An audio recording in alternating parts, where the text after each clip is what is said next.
The people are suffering. The most disheartening thing for a member of a contemporary society to hear is, for their government to say that there is nothing any of us can do about it. This is the message conveyed by the most recent, desperate moves taken by Prime Minister, Tan Sri Muhyiddin Yassin and his government. New restrictions are vaguely disseminated to the public, and here we are, left to continue suffering in our own way. Some of us suffer from the economic uncertainties brought on by the pandemic, left unanswered by this government. Unemployment, poverty, and survival haunts our citizens' dreams of prosperity. Others suffer in the area of mental health. Anxiety, loneliness, and fear leave us all vulnerable to the damage of xenophobia and anger. We long to unite with friends and family. And some of us are trapped beyond the restrictions of the MCO. Be that situations of domestic abuse, the isolation of cyberbullying, or even the hopelessness of poverty. And we must not forget those we have lost. Almost 600 deaths is 600 deaths too many. Our lives have been put on hold for almost 1 year, and this has had a profound effect. Many of us do not know if we will ever be able to go back to normal, and perhaps we do not. But what will there be on the other side of this? Will your career still exist? Will our students be able to recover from this year, to pick up and complete their educational trajectory? What future can we look forward to? And this government has offered no hope. The unity offered through collective suffering is not enough to bring a nation back from a crisis of this magnitude. A new unity must arise from strong leadership, effective governance, and a people who truth in their government, in the spirit of democracy, and in each other. In times of crisis, a people need transparency and reassurance, not what this minority government gives them.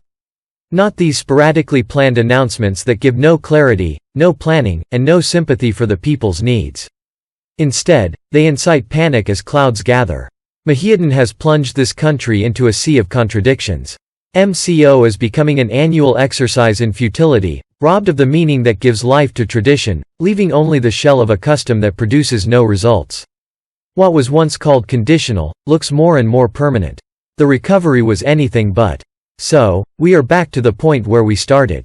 The physicist Albert Einstein put it best when he said, "The definition of insanity is doing the same thing over and over again and expecting different results."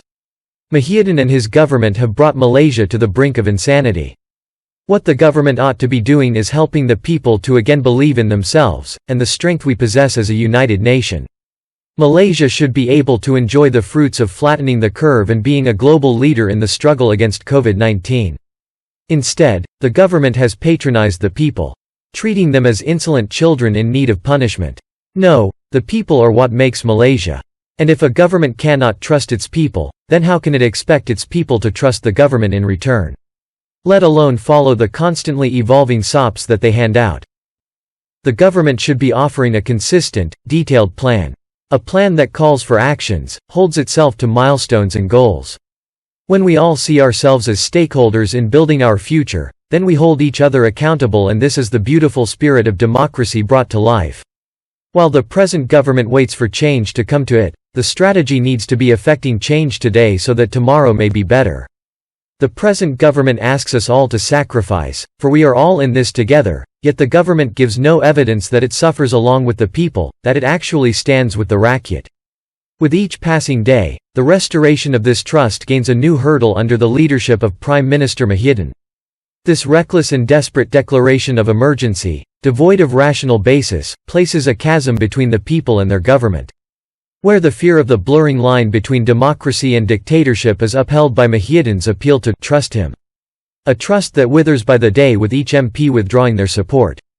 Can trust even be appealed to, as it has become obvious that this emergency has less to do with combating the pandemic than clinging to power that, we must remember, was attained through an illegitimate backdoor government?